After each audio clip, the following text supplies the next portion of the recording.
We've logged into Sage for accountants, and then we've clicked into the Sole Trader software. Sole Trader has a mobile app to process when you're out and about, which we'll show you shortly. But from our perspective, what we can do is check on things like customers and invoicing.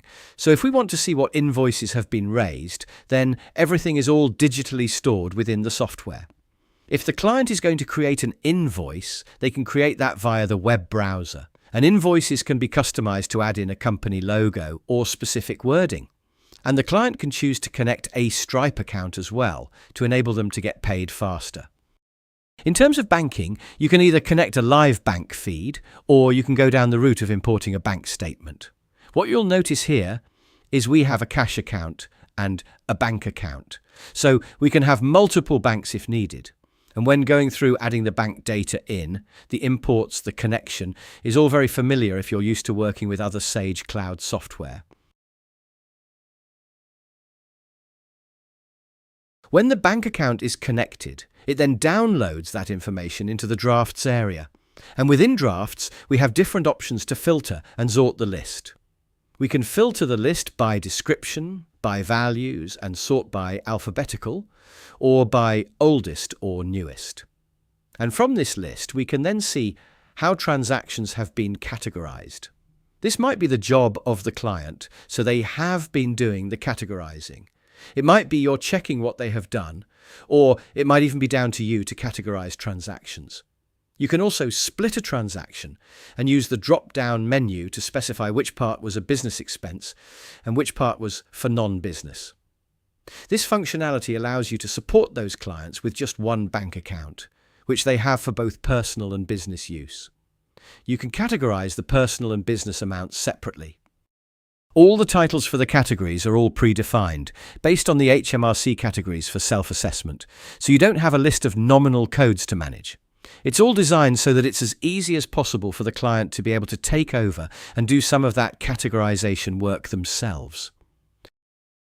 Categories are learned over time, and AI helps automate this process using auto-categorization. In this example, we're doing the work as the accountant, and we can categorize transactions in bulk. The Multi-Actions feature allows you to select multiple transactions, apply categories, and save them all at once. In our completed transactions list, we can clearly see the transactions that have been auto-categorized using AI. And if we need to change anything here, we can do that quite easily using the Edit option. Any transactions that are off statement and are therefore not pulled through the bank feed, we can add in manually. Again, keeping things nice and easy for the client with money in, money out. And you can use AI document capture by taking a photo and have AI extract the information. You've then got a range of reports, so if we want to get a trial balance out, we can export it. We can also share the trial balance if we need to, and we can filter the trial balance down if we wanted to have different date ranges. From a Making Tax digital point of view, we've got a dedicated section for income tax, which includes a simple step-by-step workflow to get you set up and connected, and guide you through getting digital transactions in and sending the quarterly returns. Let's take a quick look at the settings section in Sole Trader. We've already covered auto-categorization, which is the method of using AI to streamline and automate transactions being categorized. Customize Invoices allows your client to come in here and change the design and some of the key wording on their invoices, as well as adding or updating their business logo. Now let's look at Sage Sole Trader from our client's point of view. The majority of time they're going to log in via the mobile app. So rather than logging in via a web browser like we've done so far, we're going to get them downloading the mobile app and using it via that platform instead. From the mobile app, you can still do things like connecting the bank feed. You can categorize transactions. You can gain an insight into what the current tax position is. And you can see an overview of the profit and loss. Much of the functionality that you have within the browser version, you also have within the mobile app as well. Going through categorizations, our client, the photographer, can use swipe technology to categorize transactions. They can swipe left to save as a draft, swipe right to save the transaction to completed, making it quicker and easier when they are going through a pile of paperwork. Our client has got an invoice he needs to send out. He's out visiting his client, but he can send the invoice via the mobile app. He could type it out via the mobile app, but SoleTrader also has functionality where our client can actually talk to it. So in this example, we're going to create an invoice for a client for £100. So rather than typing that out, we're speaking that into the mobile app, and then it allows us to send the invoice out, or even send the invoice via WhatsApp. Connecting the bank feed can be done via the mobile app. If that's something you want the client to do, it's nice and easy. Get them on the mobile app and they can get it connected on mobile. Plus, any manual transaction can be put through, as well as taking photos of any receipts using the built-in option for AI capture.